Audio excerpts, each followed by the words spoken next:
Hello and welcome to another GT Skill Modelling video. That's right, another video in the space of a week or something, so must be doing something right.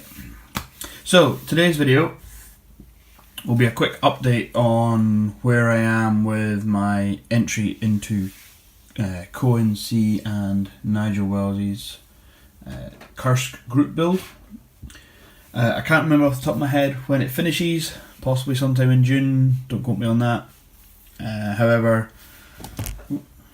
I probably won't be finishing on time. This kit sat in its current state for a couple of months now, I think, and I will finish it eventually. Maybe I'll move on to back when I finish the kind of current other thing I'm working on. But at the moment it's not likely to get finished for the group build. However, in the interest of kind of at least providing where I got to and things as part of my entry to the group build, I thought I would at least share that with you.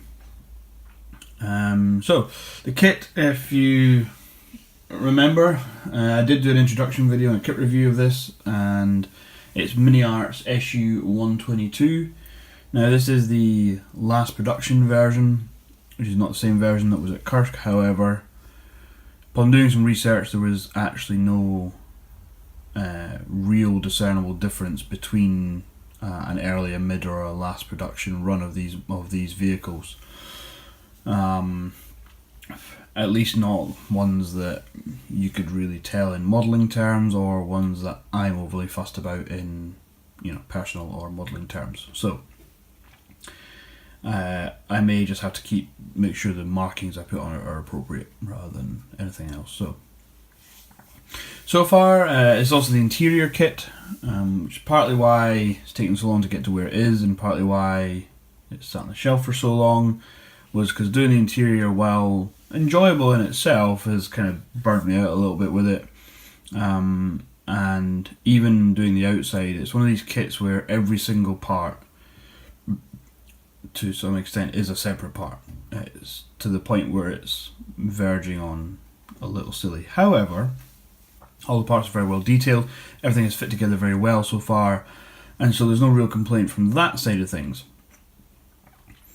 So yeah, as it is, this is where it is. Engine deck cover, it's still not cleaned up, I was just putting it on just to see how it would fit.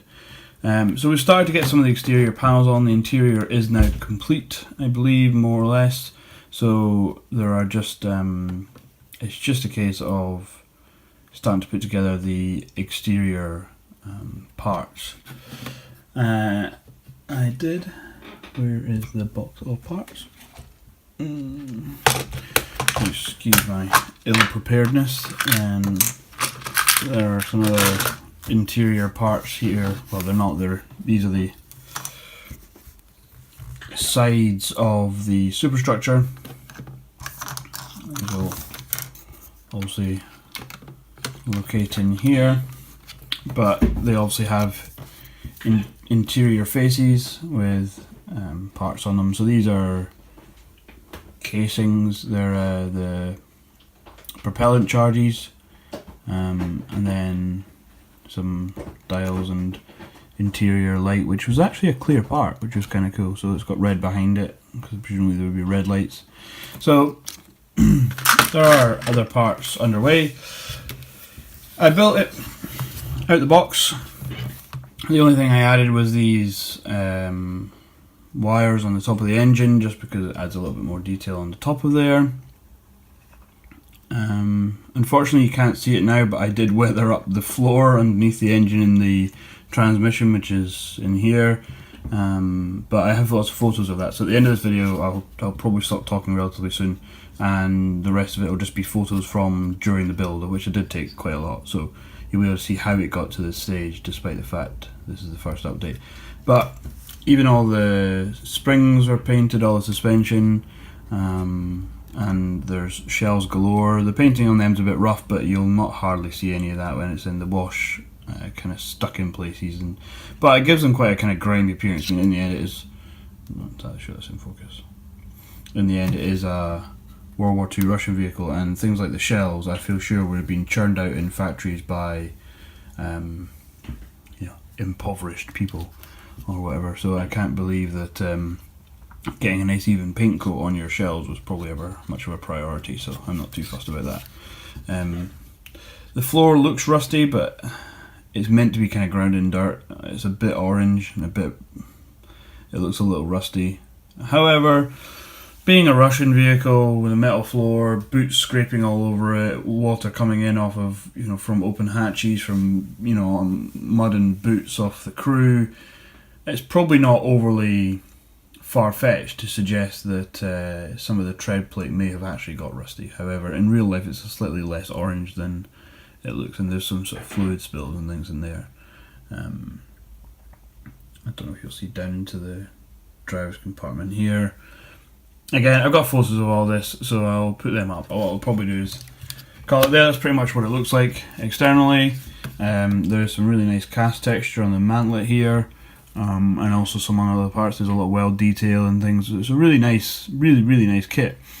It's just taking a long time because of all the interior parts.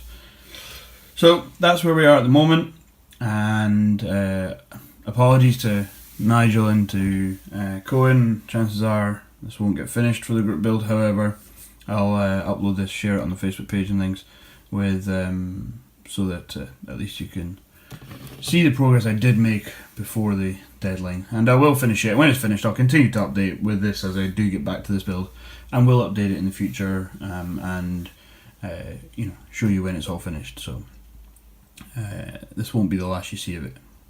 Thank you for watching. Enjoy the photos. Let me know your thoughts below. I've enjoyed it so far. It just kind of killed my mojo a little bit. Lots of kind of stop-start painting, building bits, and even building bits took a long time due to the part count and having to clean a lot of things up. But I'm incredibly pleased with how it looks so far. I'm incredibly pleased with the paint job and things I've done, the weathering on the inside. Hopefully you'll agree. Let me see your thoughts. I'm interested to hear, and we'll see you in the next video, whatever that may be. Bye for now.